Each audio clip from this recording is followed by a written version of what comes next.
Hello everyone, एक बार फिर से आप सभी का हमारे यूट्यूब चैनल सदगुरु कोचिंग क्लासेस में स्वागत है। मुझे आशा है कि आप अच्छे होंगे, मस्त होंगे, बेहतर होंगे और आपकी पढ़ाई अच्छी चल रही होगी। आज आप सबके बीच में है कक्षा 9 का गणित में ही दो चर वाले रैखिक समीकरण के बारे में हम जानेंगे।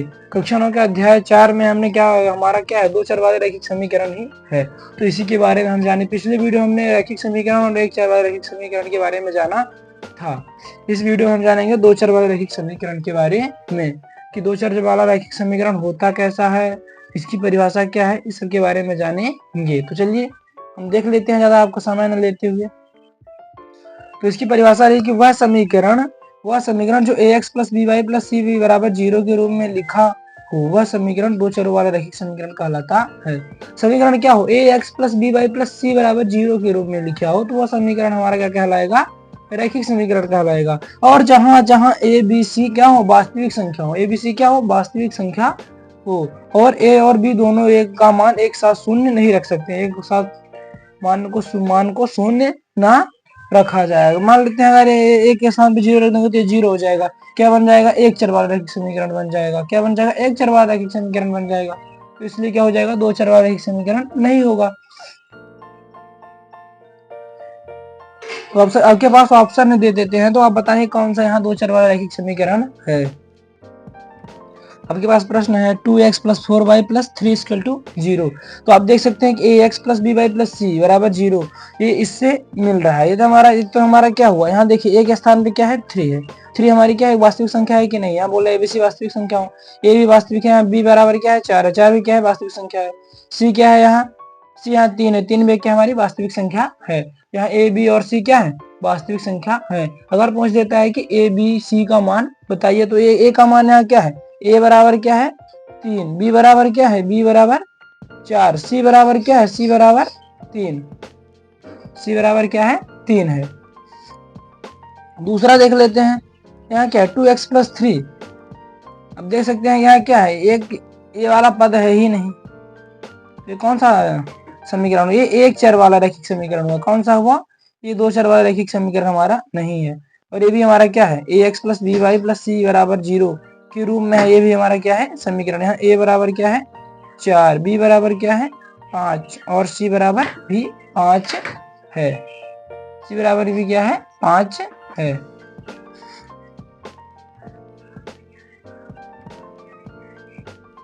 अगर दो चर वाला रैखिक समीकरण आपको समझ में आया तो वीडियो को लाइक और चैनल पर नया तो चैनल को सब्सक्राइब कर लीजिए। तो चलिए एक बार हम इस पर एक सवाल करते हैं, हल करते हैं।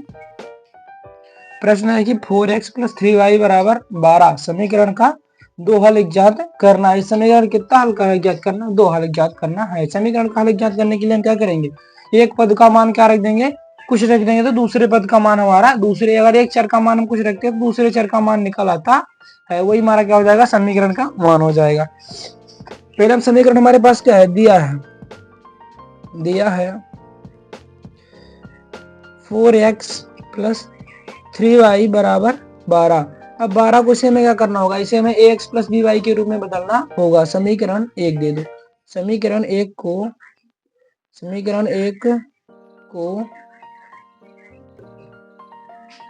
ax plus B Y plus C बराबर 0 के रूप में लिखने पर तो क्या हुआ, 4x प्लस 3y प्लस, ये क्या बराबर की इधर लाना पड़ेगा ना, तो क्या हो जाएगा माइनस 12 इक्वल टू 0। अगर कोई संख्या बराबर की इधर आएगी तो ये क्या होगा, बराबर की इधर अगर इसके लिए किस क्या हो गया, माइनस हो गया, क्या हो गया माइनस, इसलिए 4x plus 3y minus 12 equal to 0। तो हमारा किस में हो गया, ax plus B Y plus C के रूप में हो गया। इस समीकरण के मान हमें कितने चाहिए, दो हल।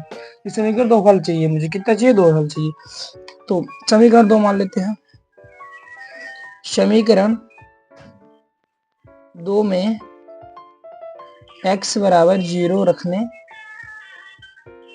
पर तो 4 into 0 plus 3y minus 12 equal to 0, 0 plus 3y बराबर 12,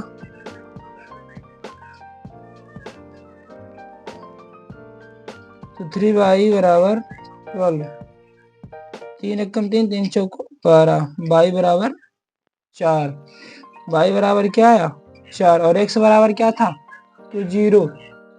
समीकरण दो चर वाले रैखिक समीकरण का मान हम किस पद में रखते हैं x और y के रूप में रखते हैं। कैसे रखते हैं ये x और y के रूप में रखते हैं। कैसे x और y के रूप में रखते हैं तो इसका आंसर क्या हो जाएगा x के बराबर क्या है x बराबर क्या है x बराबर 0 तो 0 और y बराबर क्या है 4 आया। तो पहला हल क्या प्राप्त हुआ 0 और 4 प्राप्त हुआ। पहला हल क्या प्राप्त हुआ 0 और 4 प्राप्त हुआ। चलिए दूसरा हल निकाल लेते हैं। एक बार हमने क्या किया समीकरण 2 में कितना रखा समीकरण 2 में x बराबर 0 रखा था। समीकरण 2 ये रहा। अब समीकरण 2 में हमने y बराबर 0 रखेंगे। समीकरण 2 में कितना रखेंगे समीकरण 2 में y बराबर 0 रखने पर समीकरण 2 हमारा क्या है समीकरण 2 है लिख लेते हैं 4x प्लस 3y y बराबर क्या रखा है हमने y बराबर 0 तो 3 इंटू 0 माइनस 12 इक्वल टू 0 हो गया। चलिए हल करते हैं आगे से हम 4x plus 0 minus 12 equal to 0 तो 4 equal to 12 x equal to 4 एकम 4 4 क्या है 12 x बराबर 3 x बराबर क्या आया x बराबर क्या है 3 x बराबर क्या आया यहाँ 3 आया। इधर क्या हुआ पक्षांतरण हुआ तो क्या हुआ 12 हो गया और 4 कम 4 4 क्या है 12। ऐसे काटते कैसे हैं इसका पक्षांतरण होगा 12 इधर है यहाँ 4 है ना पक्षांतरण होगा तो गुणे में तो कहाँ चला जाएगा ये भाग में चला जाएगा। कहाँ चला जाएगा ये भाग में चला जाएगा। तो 4 एकम 4 4 क्या 12 3/1 बटे के नीचे 1 का मान है तो इसलिए 3 इसका क्या हो जाएगा आंसर हो जाएगा। x बराबर हमारा क्या आया x और y के रूप में लिखते हैं ना तो x बराबर क्या आया x बराबर क्या है x बराबर मेरा क्या आया 3 और y बराबर हमने क्या रखा है यहाँ देख लीजिए y बराबर क्या रखा 0 तो y बराबर यहाँ क्या रख देंगे हम 0 निकल आया। 2 हल हमें प्राप्त हो गए। अतः क्या लिखेंगे अतः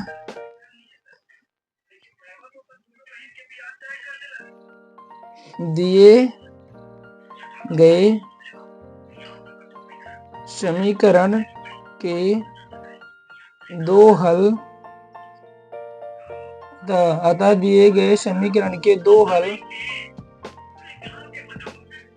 0 और 4 पहला क्या था 0 और दूसरा क्या है दूसरा है 3 और 0 है। ये हमारा क्या हो जाएगा आंसर। आशा है कि आपको ये समीकरण का हल निकालता अच्छी तरीके से समझ में आया होगा। तो चलिए एक बार फिर से हम कहते हैं कि आप हमारे वीडियो को लाइक और चैनल को जरूर सब्सक्राइब करें जिससे कि इसी प्रकार की वीडियो सबसे पहले आप तक पहुंचे। तो तब तक के लिए जय हिंद जय भारत।